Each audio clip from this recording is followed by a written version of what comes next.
ಬೇಸಿಕ್ನಲ್ಲಿ ಆಗ್ತಕ್ಕಂಥ ಸರಳಿಗಳು. ಮೊದಲನೇ ಸರಳಿ, ಇದರಲ್ಲಿ 4 ಕಾಲ: 1ನೇ ಕಾಲ, 2ನೇ ಕಾಲ, 3ನೇ ಕಾಲ, 4ನೇ ಕಾಲ. 1ನೇ ಕಾಲದಲ್ಲಿ ಭಾಳ ನಿಧಾನಗತಿಯಲ್ಲಿ ಆಡಬೇಕು, ಮತ್ತು ಒಂದ್ಸಲ ಸ್ವರ ಒಂದ್ಸಲ ಆಲಾಪ ಹೇಳಬೇಕು. 2ನೇ ಕಾಲದಲ್ಲಿ ಅದಕ್ಕಿಂತ ಸ್ವಲ್ಪ ವೇಗವಾಗಿ ಹಾಡೋದು, ಅಂದರೆ ದ್ರುತ ಲಯದಲ್ಲಿ ಹಾಡಬೇಕು.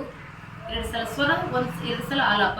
3ನೇ ಕಾಲ ಅದಕ್ಕಿಂತ ದ್ರುತ, 3ನೇ ದ್ರುತದಲ್ಲಿ 3 ಸಲ ಸ್ವರ, 1 ಸಲ ಆಲಾಪ. ಅಲ್ಲಿ 4 ಕಾಲ ಕಂಪ್ಲೀಟ್. ಇನ್ನೊಂದು 4ನೇ ಕಾಲದಲ್ಲಿ ಭಾಳ ವೇಗವಾಗಿ ಹಾಡಿ ಆಲಾಪನೆ ಮಾಡಬೇಕು. ನಿಮ್ಗೆ ಇನ್ನೂ ಸಾಮರ್ಥ್ಯ ಹೆಚ್ಚಿತ್ತಂದರೆ, ಕೆಪಾಸಿಟಿ ಜಾಸ್ತಿ ಇತ್ತು ಅಂದರೆ 5ನೇ ಕಾಲದವರೆಗೆ ಆಡಿದರೆ ಧ್ವನಿ ಏರುಪೇಳದಿಂದ ಏರಿಳಿತ ಆಗೋದ್ರೆ ಧ್ವನಿ ತುಂಬ ತಯಾರಿಕೆಗೆ ಮತ್ತು ಎಲ್ಲೇ ಕಾರ್ಯಕ್ರಮದಲ್ಲಿ ವಾಯ್ಸ್ ಏನಾಗುತ್ತೆ ನಿಮ್ಮ ಹಿಡಿತದಲ್ಲಿರುತ್ತೆ. ಕೇಳಿ ಸತ್ಯ.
ಇಲ್ಲಿಗೆ ಒಂದು ಸರಳಿಯ ಬೇಸಿಕ್ನಲ್ಲಿ ಒಂದು ಸ್ವರಳಿಯನ್ನು ಅಥವಾ ಒಂದು ಸರಳಿಯನ್ನು ವಿಸ್ತಾರವಾಗಿ ಆಡ್ತಕ್ಕಂಥದ್ದು. ಇದೇ ಥರವಾಗಿ ಎಷ್ಟು ನಮ್ಮ ಗುರುಮುಖೇನ ಸರಳಿಗಳಿರುತ್ತವೆ, ಅಥವಾ 7 ಇರ್ಬೋದು, 8 ಇರ್ಬೋದು, ತೀರ್ಥದಲ್ಲಿರ್ತಕ್ಕಂಥ ಈ ಸರಳಿಗಳನ್ನು ಇದೇ ಪ್ರಕಾರವಾಗಿ ಹಾಡಬೇಕು. ಮತ್ತು ಈ ಸರಳಿಗಳನ್ನದು ಸರಳವಾಗಿದ್ದೂ ಸಹಿತ ಹಾಡೋದ್ರಲ್ಲಿ ತುಂಬ ಕಠಿಣ.